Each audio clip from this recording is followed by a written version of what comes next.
حضرت یوسف علیہ السلام کی قبر مبارک کہاں پہ ہے؟ آخر حضرت یوسف علیہ السلام کے تابوت میں ایسی کیا خاص بات ہے کہ یہودی آج بھی اس کی تلاش میں سرگردہ ہے؟ فلسطین کے مسلمان اور یہودیوں میں آخر کس چیز پر لڑائی ہو رہی ہے؟ آئیے آج ہم اس پراسرار راز سے پردہ اٹھانے کی کوشش کرتے ہیں۔ اللہ تعالیٰ کے حکم سے جب یوسف علیہ السلام اور یعقوب علیہ السلام کی 40 سال بعد ملاقات ہوئی تو آزمائش کا یہ طویل دور اپنے اختتام کو پہنچا۔ عزیز مصر یعنی کہ حضرت یوسف علیہ السلام نے مصر کے بادشاہ سے اپنے بھائیوں اور والد حضرت یعقوب کی ملاقات کرائی، جس پر مصر کے بادشاہ نے حضرت یعقوب اور ان کے بیٹوں کو مصر میں ایک وسیع و زرخیز زمین عطا کر کے ان کو مصر میں آباد ہونے کی اجازت دے دی۔ اب حضرت یوسف علیہ السلام اور حضرت یعقوب کی آزمائش ختم ہو چکی تھی اور حضرت یوسف علیہ السلام کے اہل خانہ بڑی سکون، عزت و احترام اور خوشحالی کے ساتھ مصر میں زندگی گزار رہے تھے۔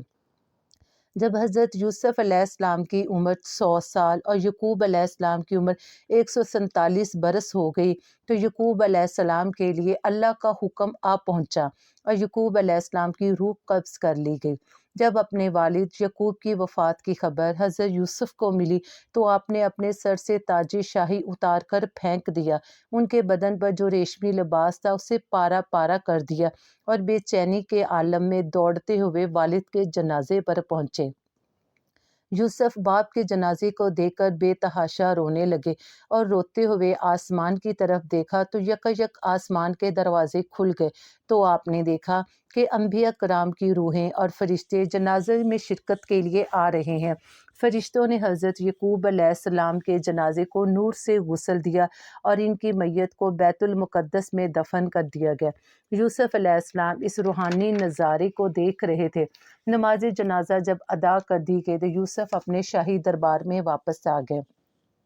آپ غموں سے چور ہو چکے تھے۔ باپ کی جدائی یوسف سے برداشت نہیں ہو رہی تھی۔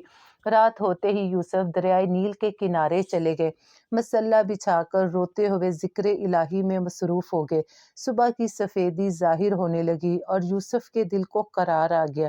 تب جبرائیل علیہ السلام حاضر ہوئے اور فرمایا، اے یوسف، آپ کے والد کی عمر تمام ہو چکی تھی، اس لیے خدا نے انہیں اپنی طرف بلا لیا، لیکن ابھی آپ کا وقت نہیں آیا، لہٰذا اپنے رب کی عبادت کریں اور اپنی اس زندگی کو آخرت کے لیے تیار کریں، کیونکہ جب موت کا وقت آ گیا تو تب کسی کام کے لیے مہلت نہیں ملے گی۔ یہ سن کر حضرت یوسف علیہ السلام نے اللہ کے حکم کے آگے سر جھکایا اور دربار واپس آ کر روزمرہ کے کاموں میں مصروف ہو گئے۔ والد کی وفات کے بعد یوسف علیہ السلام نے کبھی سر پہ شاہی تاج نہیں رکھا اور نہ ہی ریشمی لبادہ پہنا اور نہ ہی کبھی کسی نے انہیں مسکراتے ہوئے دیکھا۔ یوسف علیہ السلام ہر رات دریائے نیل کے کنارے جا کر عبادت میں مصروف رہتے۔ اس طرح 20 سال گزر گئے۔ ایک رات یوسف علیہ السلام نے خواب میں دیکھا کہ ان کے والد حضرت یعقوب علیہ السلام اور دادا حضرت اسحاق علیہ السلام کہہ رہے تھے، اے یوسف، اب ہمارے ملنے میں بہت تھوڑے دن باقی رہ گئے ہیں، 3 دن کے بعد ہماری ملاقات ہوگی۔ روایتوں میں آتا ہے کہ حضرت یوسف علیہ السلام نے ان 3 دنوں میں اپنے والد سے ملاقات کے انتظار میں اس قدر گریہ زاری کی کہ اتنی گریہ زاری یعقوب علیہ السلام نے 40 سالوں میں بھی نہیں کی تھی۔ 3 دنوں کے بعد موت کا فرشتہ آیا اور کہا، اے یوسف نبی، آپ کی مدت ختم ہو چکی ہے اور آپ کے والد اور دادا آپ سے ملنے کے لیے بے قرار ہے۔ یوسف نے اللہ کے حکم کے آگے سر تسلیم خم کر دیا اور اس طرح آپ کی روح قبض کر لی گئی۔ یوسف کی موت کی خبر عام ہوتے ہی پورے مصر میں ایک کوہرام برپا ہو گیا۔ بنی اسرائیل نے گریہ زاری شروع کر دی۔ جب یوسف کا جنازہ تیار ہو گیا تو تب مصریوں نے شور مچا دیا۔ ہر مصری قبیلہ یہ چاہتا تھا کہ یوسف کو ان کے قبیلے اور زمین میں دفنایا جائے تاکہ ان کی بستی میں خیر و برکت آئے۔ کسی نے کہا یوسف نبی کو کنعان کے دروازے پر دفن کیا جائے، کسی نے اپنے علاقے کا نام لیا، مگر پھر اچانک اللہ کا حکم سے دریائے نیل آنن فانن خشک ہو گیا۔ اہل مصر نے یہ دیکھا تو وہ سمجھ گئے کہ یوسف نبی کو دریائے نیل میں دفن کرنے کا حکم آیا ہے تاکہ دریائے نیل کا پانی آپ کی قبر کو چھو کر گزرے اور تمام مصر کے لوگ برکت حاصل کریں۔ چنانچہ اہل مصر نے سنگ مرمر کا صندوق بنایا اور یوسف کو اس صندوق میں بند کر کے دریائے نیل کے سپرد کر دیا گیا۔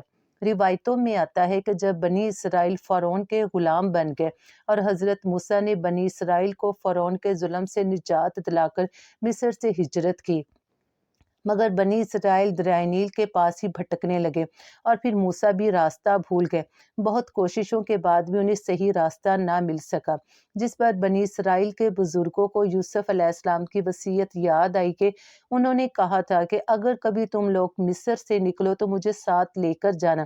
جب یوسف علیہ السلام کی وصیت موسیٰ علیہ السلام تک پہنچی تو آپ نے کہا کہ یوسف نبی کا تابوت ساتھ لو تاکہ ہمیں راستہ مل سکے۔ اب اس بوڑھی عورت کو تلاش کیا جانے لگا جو جانتی تھی کہ یوسف نبی کا تابوت کس جگہ پر دفن ہے۔ چنانچہ جب وہ بوڑھی عورت مل گئی تو وہ حضرت موسیٰ کو ایک جھیل کے پاس لے گئی جس کا رنگ بے حد عجیب تھا۔ بڑھیا نے کہا، اس جھیل کا پانی نکال دو۔ پانی نکال دیا گیا تو زمین کی کھدائی شروع ہوئی تو جلد ہی ایک قبر نظر آنے لگی۔ قبر کھولی گئی تو سنگ مرمر کا ایک تابوت نظر آ گیا۔ اس کو نکال کر ساتھ لے کر موسیٰ بنی اسرائیل کو لے کر مصر سے ہجرت کر گئے۔ فلسطین پہنچ کر حضرت موسیٰ علیہ السلام نے تابوت کو کسی خفیہ مقام پر دفن کر دیا۔ اس واقعے کا ذکر عہد نامہ قدیم میں باب یسوع میں موجود ہے، جبکہ یہودیوں کی مقدس کتاب میں بھی اس واقعے کا ذکر آتا ہے۔ فلسطین کے مغربی کنارے پر ایک شہر آباد ہے جس کا نام نابلس ہے۔ نابلس شہر میں ایک ابل نام کی پہاڑی ہے۔ یہ ایک ایسا مقام ہے جہاں پر فلسطین کے یہودیوں اور مسلمانوں کے درمیان پچھلے 50 سالوں سے لڑائی جاری ہے۔ فلسطین کے یہودی اس مقام کو مقام یوسف کہتے ہیں، جو ان کے نزدیک ایک مقدس مقام ہے، کیونکہ وہ کہتے ہیں کہ یہاں پر حضرت یوسف علیہ السلام کا مزار ہے، جبکہ اسلامی مفکرین بھی نابلس کو وہ جگہ قرار دیتے ہیں جہاں پر یوسف علیہ السلام کا مزار موجود ہے۔ حضرت موسیٰ علیہ السلام نے یوسف علیہ السلام کی قبر کو کسی خفیہ جگہ پر کیوں دفن کیا، اور آخر حضرت یوسف علیہ السلام کے تابوت میں آخر ایسی کیا خاص بات ہے کہ یہودیوں نے اس کی تلاش میں فلسطین کے مسلمانوں کا جینا حرام کر رکھا ہے؟ اس راز سے پردہ تو وقت آنے پر اللہ تعالیٰ کے حکم سے ہی اٹھے گا، مگر حقیقت کیا ہے اس کے بارے میں کوئی کچھ بھی نہیں جانتا۔ یہ صرف مفروضے ہیں جو مختلف کتابوں میں اور مختلف لوگ بیان کرتے ہیں۔